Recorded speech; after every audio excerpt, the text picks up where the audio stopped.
Hey guys, welcome back to my YouTube channel. और मैं आशा करता हूँ कि आप सभी ठीक होंगे। तो फिर गाइस, आज हम देखने वाले हैं जनसंख्या, पॉपुलेशन, जिसे समष्टि भी कहते हैं। तो फिर ये जो है 12th और बेसिक थर्ड ईयर दोनों में है, तो फिर दोनों क्लास के लिए जो है हेल्पफुल हो सकता है।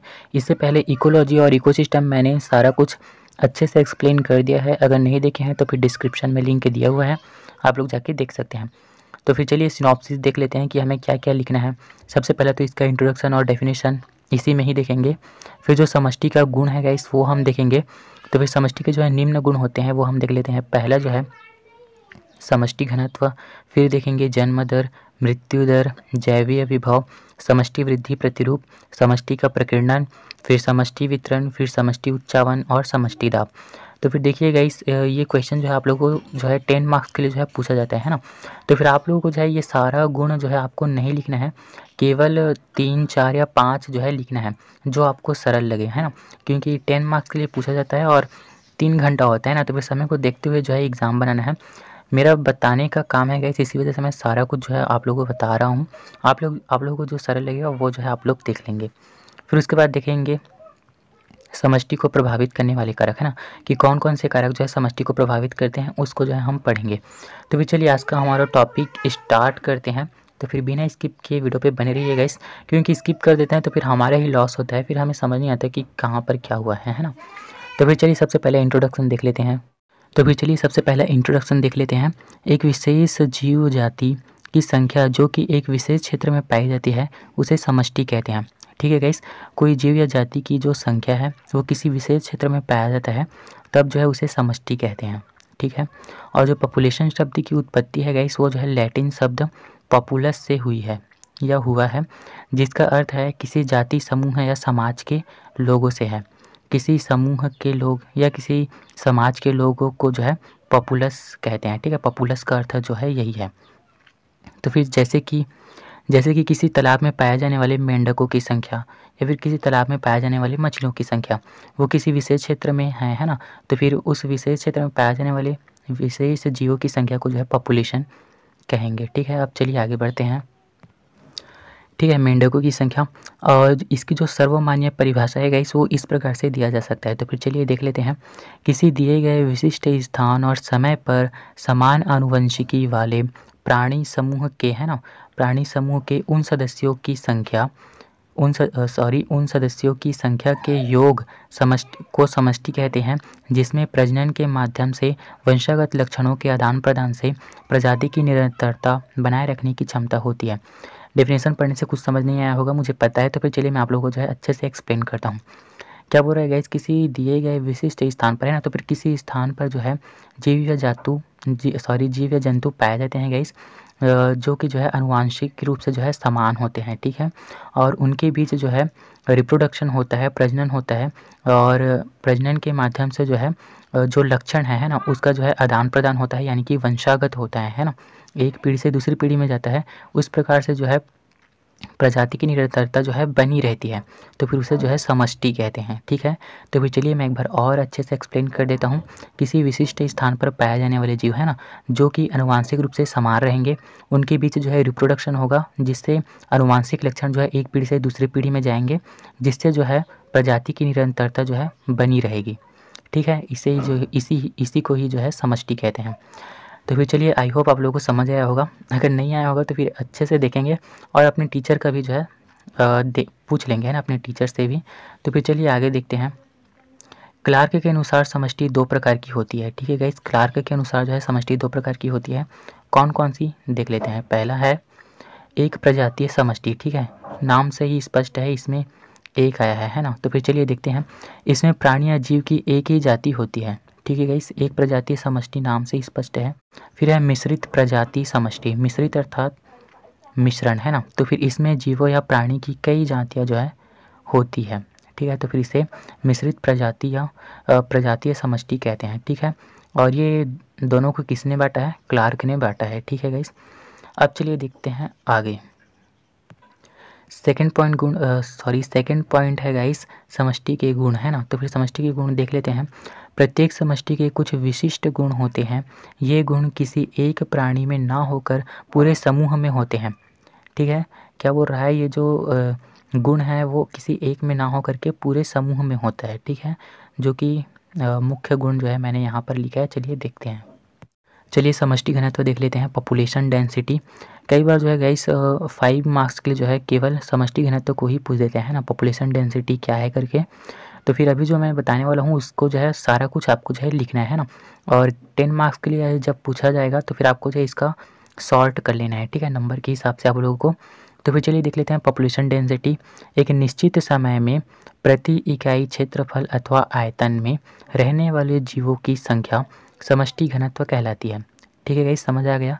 एक निश्चित समय में है ना, प्रति इकाई क्षेत्रफल अथवा आयतन में रहने वाले जीवों की संख्या समष्टि घनत्व कहलाती है। जैसे कि 100 वर्ग फीट क्षेत्र के तालाब में मेंढकों की संख्या। यहाँ पर गाइस 100 वर्ग फीट क्षेत्र क्या बता रहा है, क्षेत्रफल अथवा आयतन को जो है बता रहा है, ठीक है। तो फिर इस प्रकार से आप लोगों को लिखना है। फिर आता है इसका जो समष्टि घनत्व का सूत्र भी आएगा इस D बराबर N/A/T, ठीक है। तो फिर D क्या है वो हम देख लेते हैं। D जो है घनत्व है, डेंसिटी है, और N जो है जीवों की संख्या है, और T जो है वो समय है, ठीक है। तो फिर इस प्रकार से जो है समष्टि घनत्व निकाला जाता है इस सूत्र से, ठीक है। अब चलिए देख लेते हैं समष्टि घनत्व जो है 2 प्रकार से व्यक्त कर सकते हैं, ठीक है। कौन कौन से, चलिए देखते हैं। समष्टि घनत्व को 2 प्रकार से व्यक्त कर सकते हैं। पहला कच्चा घनत्व है ना, चलिए देखते हैं कच्चा घनत्व क्या है। यह कुछ क्षेत्र या आयतन के प्रत्येक इकाई में जीवों की संख्या को प्रदर्शित करता है। जो क्षेत्र रहेगा उसके कोई बड़ा क्षेत्र है, ठीक है, तो फिर उस बड़े क्षेत्र के नाम बता करके किसी छोटे से क्षेत्र, उसी क्षेत्र में से किसी छोटे क्षेत्र का जो है जनसंख्या को जो है प्रदर्शित करता है, ठीक है गाइस। और दूसरा है पारिस्थितिक घनत्व। पारिस्थितिक मतलब पूरा इकोसिस्टम है ना, तो फिर देखते हैं ये क्या है। यह उस क्षेत्र या आयतन के उस इकाई में जीवों की संख्या है जिसमें वास्तविक रूप से जीव रहते हैं। क्या बोल रहा है गाइस, ये उस जनसंख्या को बताता है जिसमें जीव वास्तव में रहते हैं, है ना, तो फिर उसको जो है पारिस्थितिक घनत्व कहते हैं, ठीक है। ये तो हो गया समष्टि घनत्व को व्यक्त किया है यहाँ पे, है ना, 2 प्रकार से। अब देखते हैं समष्टि घनत्व ज्ञात करने की विधि। समष्टि घनत्व ज्ञात करने की विधि 10 मार्क्स के लिए पूछेगा, तो फिर सारा कुछ जो है आपको एक्सप्लेन करना है, ठीक है। अब चलिए देखते हैं। पहला है गाइस सैम्पलिंग विधि, है ना, ये जो है समष्टि घनत्व ज्ञात करने की विधि है। पहला सैम्पलिंग मेथड, इसमें जो है अनेक सैंपल लिए जाते हैं, ठीक है गाइस। जैसे कि हम लोग कल्चर वल्चर बनाते हैं ना, जब हम बॉटनी वगैरह पढ़ते हैं, तो फिर उसमें जो है उसी सैंपल को जो है यहाँ पर जो है लिया जाता है कि उस कॉलोनी में कितने प्रकार के जो है जीव जंतु हैं, वैसी टाइप जो है वैसी सैंपल लिया जाता है, ठीक है। इसमें अनेक सैंपल लिए जाते हैं तथा प्रत्येक सैंपल के एक इकाई में उपस्थित जीवों को गिनती की जाती है, ठीक है गाइस। जो कि मैंने बताया, कोई भी हम लेंगे, है ना, तो फिर उसका जो है कोई छोटा सा भाग लेंगे और उसमें कितने जीव उपस्थित हैं या कितने एनिमल हैं उसको जो है हम गिन लेंगे, ठीक है। इस विधि को कई बार जो है दोहराते हैं गाइस, फिर प्राप्त सभी परिणामों को जोड़कर जो है सैंपल की संख्या से जो है औसत निकाल लेते हैं, ठीक है। तो फिर इस प्रकार से जो है सैम्पलिंग विधि होता है। अब सेकंड मेथड देख लेते हैं गाइस, टैगिंग करना, है ना, टैगिंग तथा पुनर्गणना करना। तो फिर इसमें क्या क्या होता है चलिए हम देख लेते हैं। बड़े आकार के जंतु जैसे गिलहरी एवं पक्षी आदि की गणना करने के लिए जो है इस विधि का प्रयोग किया जाता है, ठीक है गाइस। जो बड़े आकार के जीव जंतु होते हैं उनकी गणना करने के लिए जो है इस प्रकार का टैगिंग वाला विधि अपनाया जाता है। और जो सूक्ष्म जीव होते हैं जैसे कि फंगी वगैरह आदि जो सूक्ष्म जीव हैं उसके लिए जो है कॉलोनी वाला जो सैंपल मेथड है उसका प्रयोग किया जाता है, ठीक है। तो फिर इस विधि का प्रयोग किया जाता है। इस विधि में जंतुओं को एक निश्चित संख्या में पकड़कर उनको टैग कर छोड़ दिया जाता है, ठीक है। जैसे कि टैग करना अर्थात उनको जो है चिन्हांकित कर दिया जाता है। जैसे कि घर वगैरह में भी जो है पशु वगैरह पालते हैं, तो फिर जो पशु चिकित्सक आते हैं तो फिर कान वगैरह में जो है कुछ टैग लगाते हैं ना, उसी प्रकार से, है ना, फिर टैग लगाकर जो है उनको फिर से जो है छोड़ देते हैं। फिर अगले दिन उसी क्षेत्र में जो है पुनः आते हैं और उतनी ही संख्या में जो है जंतुओं को पकड़कर उनमें टैग किए गए जंतुओं की जो है गणना कर ली जाती है, ठीक है। फिर इस प्रकार टैग किए हुए तथा बिना टैग किए हुए जंतुओं के समानुपात द्वारा जो है घनत्व ज्ञात किया जाता है, ठीक है गाइस। पहले क्या करते हैं, जंतुओं को पकड़ लेते हैं, फिर उनको जो है टैगिंग करते हैं, है ना। चिन्हांकित करते हैं, फिर उन्हें छोड़ देते हैं, फिर अगले दिन आते हैं, फिर वहाँ से जो है एक निश्चित संख्या में जंतुओं को पकड़ते हैं, फिर जितने जो टैगिंग किए हुए एनिमल हैं उनको अलग करते हैं, है ना।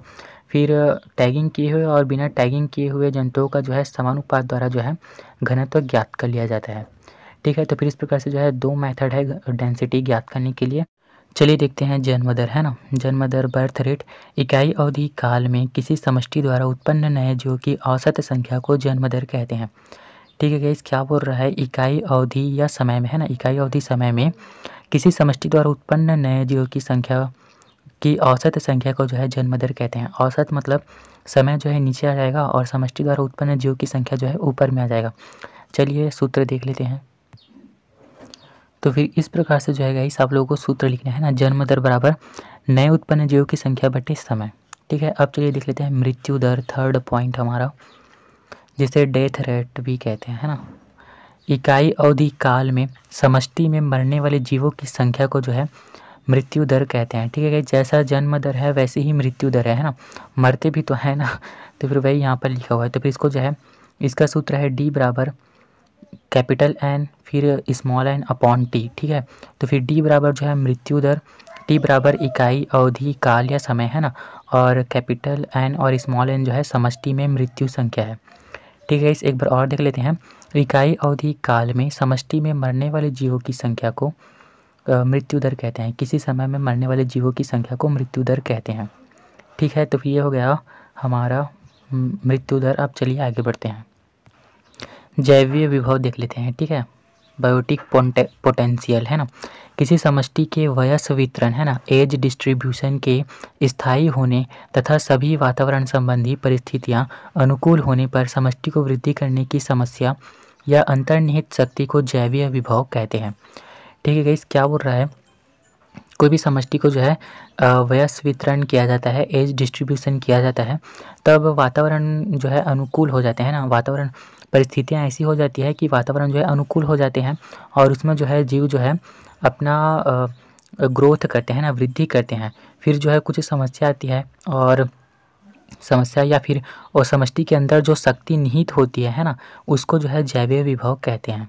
ठीक है, इस समष्टियों के अंदर अंतर्निहित शक्ति को ही जो है जैवीय विभव कहते हैं। ठीक है, इधर थोड़ा सा मैंने और समझने के लिए जो है यहाँ पर कुछ लिखा है, चलिए देख लेते हैं।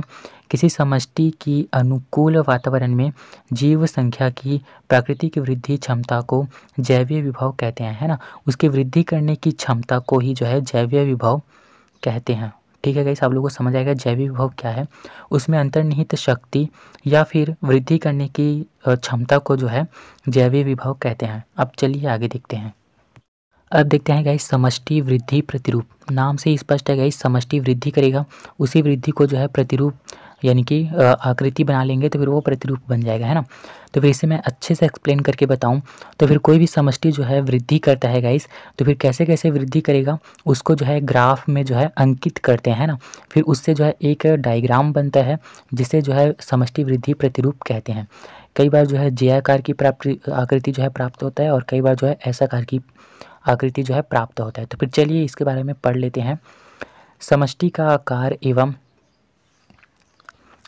संयोजन सदैव परिवर्तित होता रहता है। ठीक है गाइस, जो समष्टि का आकार और संयोजन है वो सदैव जो है परिवर्तित होता रहता है, जो इनकी वृद्धि पर निर्भर करता है। ठीक है गाइस, जो किस पर निर्भर करता है, इनकी वृद्धि पर जो है निर्भर करता है। ठीक है, समष्टियाँ वृद्धि की विशिष्ट प्रतिरूप प्रदर्शित करती हैं। ठीक है गाइस, जो समष्टि है वो वृद्धि के जो है विशिष्ट प्रतिरूप जो है प्रदर्शित करते हैं, जिन्हें वृद्धि प्रतिरूप कहते हैं, और ये 2 प्रकार के हो सकते हैं या होते हैं। ठीक है गाइस, चलिए कौन कौन से होते हैं वो हम देख लेते हैं। ठीक है, समष्टि वृद्धि प्रतिरूप क्या है पता चल गया ना, जो वृद्धि होता है उसे ही जो है डायग्राम के थ्रू शो किया जाता है, उसे ही जो है वृद्धि प्रतिरूप कहते हैं। तो फिर पहला जो है जे आकृति का वृद्धि प्रतिरूप। ठीक है गाइस, देख लेते हैं, चलिए देख लेते हैं इसे। इस प्रकार के वृद्धि प्रतिरूप में चक्रवृद्धि ब्याज के समान शुरू में समष्टि के घनत्व में तेजी से वृद्धि होता है। ठीक है गाइस, क्या बोल रहा है, पहले तो समष्टि के घनत्व में जो है तेजी से वृद्धि होगा, किंतु वातावरणीय प्रतिरोधों तथा अन्य सीमाकारी कारकों के प्रभाव में आने के कारण जो है सहसा रुक जाता है ना। क्या बोल रहा है यहाँ पर, पहले जो है जो क्या घनत्व है, समष्टि घनत्व है, वो तेज़ी से बढ़ेगा, ठीक है। लेकिन कुछ वातावरणीय प्रतिरोध और सीमाकारी पदार्थों, सीमाकारी कारक अर्थात गए जो उसे इफ़ेक्ट करते हैं ना, जैसे कि पानी कम रहेगा तो फिर वहाँ के जीव जंतु प्यास के मारे मर जाएंगे, या फिर भोजन कम रहेगा तो फिर इसी को जो है, उसी को ही जो है सीमाकारी कारक कहते हैं, ठीक है। तो फिर इन सभी का जो है उन पर प्रभाव पड़ता है, जिससे जो है उनका वृद्धि जो है रुक जाता है या फिर डाउन हो जाता है, ठीक है। तो फिर उससे जो है जो आकृति प्राप्त होता है वो जे आकार की आकृति होता है, ठीक है। तो फिर उसे ही जो है जे आकृति का वृद्धि प्रतिरूप कहते हैं। एक बार फिर से देख लेते हैं। इस प्रकार के वृद्धि प्रतिरूप में चक्रवृद्धि ब्याज के समान शुरू में समष्टि के घनत्व में तेजी से वृद्धि होता है, किंतु वातावरणीय प्रतिरोधों तथा अन्य सीमाकारी कारकों के प्रभाव में आने पर जो है इनका वृद्धि जो है रुक जाता है या फिर डाउन हो जाता है। अब चलिए देख लेते हैं एस आकार का सिग्मॉइड वृद्धि प्रतिरूप, है ना। इनका जो है ग्राफ भी है गाइस, लेकिन ग्राफ जो है आप बनाना चाहेंगे तो फिर बना सकते हैं, मैं बाद में जो है आप लोगों को दे दूंगा, है ना। तो फिर बनाना उतना इम्पोर्टेंट नहीं लग रहा है क्योंकि बुक में जो है नहीं दिया है, फिर भी मैं आप लोगों को दे दूंगा, ठीक है। तो फिर चलिए देखते हैं। अगर बुक वगैरह आप लोगों को दिखाना है, मतलब देखना चाहते हैं प्राइस वगैरह या फिर सिलेबस वगैरह जानना है तो फिर कमेंट कीजिएगा, मैं उस पर भी जो है एक वीडियो बनाऊंगा। क्योंकि बुक वगैरह जो है मेरा एक फ्रेंड ले गया है पढ़ने के लिए, है ना। तो फिर उससे जो है मांग के जो है मैं आप लोगों को बताने का प्रयास करूँगा, ठीक है। तो फिर चलिए देखते हैं एस आकार का सिग्मॉइड वृद्धि प्रतिरूप, है ना। इस प्रकार के वृद्धि प्रतिरूप में समष्टि एक अनुकूल क्षेत्र को घेरता है, ठीक है गाइस। जहाँ अनुकूल क्षेत्र यानी कि जहाँ पर जो है समष्टि वृद्धि कर सके, उसके लिए जो है अनुकूल क्षेत्र जहाँ पर वो अच्छे से ग्रो कर सके, है ना। तो फिर उस क्षेत्र को जो है वो घेर लेता है और प्रारंभ में तो धीरे धीरे वृद्धि करता है, ठीक है। इसके बाद यह तेज़ी से वृद्धि करता है और अंत में वातावरणीय प्रतिरोध के बढ़ने से एक संतुलन स्तर पर स्थापित हो जाता है, ठीक है गाइस। तब जो है यह मंद गति से वृद्धि करता है और एक साम्यावस्था को जो है प्राप्त कर लेता है, ठीक है गाइस। क्या बोल रहा है यहाँ पर, जो है समष्टि जो है एक अनुकूल क्षेत्र को घेर लेगा जहाँ पर वो ग्रोथ करना चाहता है, ठीक है। और वहाँ पर जो है वो धीरे धीरे ग्रोथ करेगा, वृद्धि करेगा। फिर उसके बाद जो है वो तेज़ी से वृद्धि करेगा, है ना। जब अनुकूल वातावरण रहेगा तो फिर स्वाभाविक सी बात है वो तेज़ी से भी वृद्धि करेगा, है ना। तो फिर वो धीरे धीरे पहले करता है, फिर वो तेज़ी से वृद्धि करने लगता है। फिर जो है वातावरणीय प्रतिरोध या सीमाकारी कारकों की वजह से जो है वृद्धि जो है रुक जाती है, ठीक है। तो फिर वो एक संतुलन स्तर पर जो है आ जाते हैं। तो फिर इस प्रकार से जो है उनकी गति जो है मंद हो जाती है और एक साम्यावस्था आ जाता है ना। साम्यावस्था आप लोग जानते हैं, केमिस्ट्री में भी पढ़े हो, है ना। ना ही कम और ना ही ज़्यादा, तो फिर उस स्थिति में जो है आ जाते हैं। तो फिर उससे जो है जो ग्राफ हम बनाते हैं तो फिर एस टाइप जो है आकार हमें प्राप्त होता है। इसी वजह से जो है इसे एस आकार का सिग्मॉइड वृद्धि प्रतिरूप कहते हैं। चलिए ग्राफ भी देख लेते हैं। ये जे वाला है गाइस, ठीक है। देखिए अप्रैल, फिर अगस्त, फिर दिसंबर, फिर अप्रैल, है ना। ये जो है धीरे धीरे ग्रोथ करा था, फिर अचानक से गया, फिर अचानक से जो है इसका वृद्धि जो है रुक गया, डाउन हो गया, ठीक है। तो फिर इस प्रकार से जो है जे आकार का हमें वृद्धि प्रतिरूप प्राप्त होता है। वही जो है एस आकार की बात करें तो फिर वो जो है धीरे धीरे वृद्धि करता है किसी अनुकूल क्षेत्र में, फिर वो जो है तेज़ी से वृद्धि करता है, ठीक है। फिर साम्यावस्था में आ जाता है, तो फिर ये साम्यावस्था है, ठीक है गाइस। तो फिर इस प्रकार से जो है ग्राफ हमें प्राप्त होता है। आप लोग चाहें तो फिर बना सकते हैं और नहीं बनाएंगे तो भी चलेगा, ठीक है। अब चलिए आगे देखते हैं। डायग्राम आप लोग पूरा देख लीजिए, है ना। अब चलिए देखते हैं आगे। कुछ नोट्स ऐसे भी हैं गाइस जिन्हें केवल बताना बस है, समझाना नहीं है, है ना। तो फिर कुछ को जो है मैं समझा दूंगा, जो मुझे लगेगा कि इसे समझा देना चाहिए उसे समझाऊंगा और बाकी को जो है केवल देखेंगे, है ना। तो फिर चलिए देखते हैं समष्टि का प्रकीर्णन। इसके बाद समष्टि के जीवों का, है ना, समष्टि के जीवों का अथवा उसकी जनन उत्पादी अवस्थाओं का भीतर प्रवेश अथवा बाहरी विकास को समष्टि का परिक्षेपण कहते हैं, ठीक है गाइस। क्या बोल रहा है, समष्टि के जीवों का, है ना, अथवा उसकी जनन उत्पादी अवस्थाओं का भीतरी प्रवेश अथवा बाहरी विकास को जो है समष्टि का परिक्षेपण कहते हैं। ये 3 प्रकार के होते हैं। चलिए देख लेते हैं। इसमें जो है केवल आवास के बारे में ही पढ़ना है, ठीक है गाइस। वही यहाँ पर लिखा है, भीतरी प्रवेश अथवा बाहरी विकास को समष्टि का परिक्षेपण कहते हैं, ठीक है। चलिए देखते हैं क्या है। अप्रवास, है ना, देख लेते हैं। किसी क्षेत्र के एक ही जाति, है ना, किसी क्षेत्र के एक ही जाति के सदस्यों द्वारा किया गया प्रवास जिसमें उनके वापस आने की संभावना ना हो, अप्रवास कहलाता है, ठीक है गाइस। अप्रवास क्या है आप लोगों को पता चल गया है ना। कोई भी क्षेत्र का एक जाति रहेगा, उनके सदस्यों द्वारा जो है प्रवास किया जाएगा, है ना, ट्रांसफ़र करेंगे एक जगह से दूसरी जगह, और उनके वापस आने की संभावना जो है नहीं रहती है ना, वो वहीं पर जहाँ जाते हैं वहीं पर बस जाते हैं। तो फिर उस प्रकार के प्रवास को जो है अप्रवास कहते हैं। अब चलिए देखते हैं आगे। सेकंड है उत्प्रवास। ठीक है, उत्प्रवास किसे कहते हैं, चलिए देख लेते हैं। किसी नए क्षेत्र में समष्टि के जीवों के प्रकीर्णन को जो है उत्प्रवास कहते हैं। जब कोई जीव जो है एक स्थान से दूसरे स्थान में जाएगा, है ना, तो फिर दूसरा स्थान जो है उसके लिए एक नया स्थान हो जाएगा। तो फिर उसी वहाँ पर जब वो जाएंगे तो फिर उसे जो है उत्प्रवास कहते हैं। ठीक है, किसी नए क्षेत्र में समष्टि के जीवों के प्रकीर्णन को या प्रवास को जो है उत्प्रवास कहते हैं। ठीक है गाइस, इसमें उन्हें मूल क्षेत्र में वापस आने की जो है इच्छा नहीं रहती है, और ये जहाँ जाते हैं वहाँ से उनको पुनः वापस आने की जो है इच्छा नहीं होती है। तो फिर उन्हें जो है थर्ड देख लेते हैं, प्रवास, है ना। किसी एक क्षेत्र से जीवों का दूसरे क्षेत्र में कुछ समय के लिए आना जाना प्रवास कहलाता है। कुछ समय के लिए जाते हैं गाइस एक स्थान से दूसरे स्थान पर, है ना, और फिर उस स्थान से जो है पुनः अपने मूल आवास में जो है ये आ जाते हैं। तो फिर उस प्रकार के प्रवास को, स्थानांतरण को जो है प्रवास कहते हैं। ठीक है, इस प्रकार के प्रवास में जो है पूर्ण समष्टि प्रभावित होता है, मतलब सारे जो समष्टियाँ हैं वो प्रभावित होते हैं। कई बार देखोगे गाइस, कई बार जो पक्षी हैं ना, जो हमें कभी नहीं दिखते, वो किसी किसी मौसम में ही केवल हमें दिखाई देते हैं, है ना। तो फिर उस प्रकार के प्रवास को जो है प्रवसन कहते हैं। सॉरी, मैं प्रवास बोल रहा था, है ना। तो फिर उस प्रकार के प्रवास को जो है प्रवसन कहते हैं। ठीक है गाइस, माइग्रेशन कहते हैं। अब चलिए देखते हैं समष्टि वितरण, है ना, पॉपुलेशन डिस्ट्रीब्यूशन।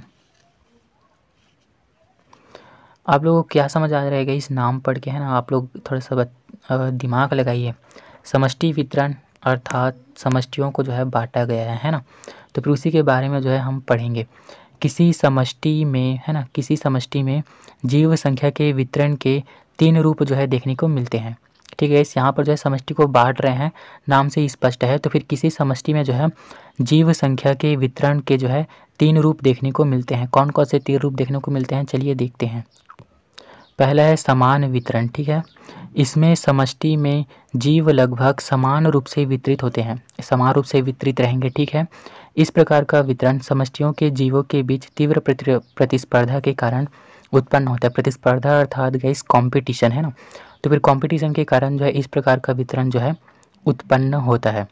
सेकंड है गाइस अनियमित वितरण या असमान वितरण भी हम इसे कह सकते हैं, है ना। इस प्रकार के वितरण में जो है जीव एक जगह एकत्रित होकर झुंड में नहीं रहते हैं। ठीक है, और एक समान जो है इनका वितरण नहीं होता है। वही यहाँ पर लिखा है गाइस, अनियमित नाम से स्पष्ट है, अनियमित रूप से वितरित रहेंगे और एक जगह पर जो है एकत्रित होकर झुंड में जो है नहीं रहेंगे। ठीक है, और इस प्रकार का वितरण जो है प्रायः असमान वातावरण के कारण जो है होता है। ठीक है, वातावरण जो है असमान हो जाता है, तो फिर उसके कारण जो है इस प्रकार का वितरण होता है। अब देखते हैं झुंड वितरण, है ना। इसमें जो है जीव प्रायः झुंड बनाकर रहते हैं। ठीक है, झुंड नाम से ही स्पष्ट है, ग्रुप में जो है सारे जीव जो है रहेंगे।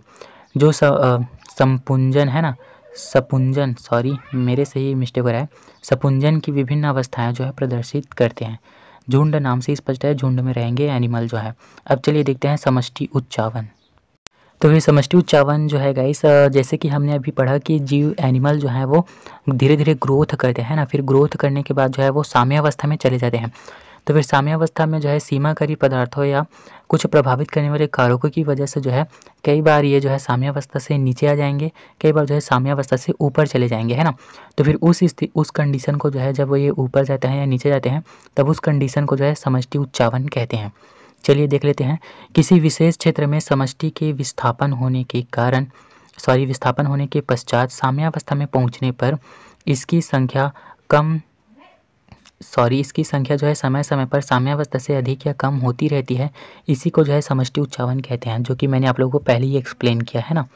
अब चलिए देखते हैं, जो समष्टि उच्चावन है वो 2 प्रकार की होती है। ठीक है गाइस, तो फिर कौन कौन से देख लेते हैं। पहला जो है मौसमी उच्चावन।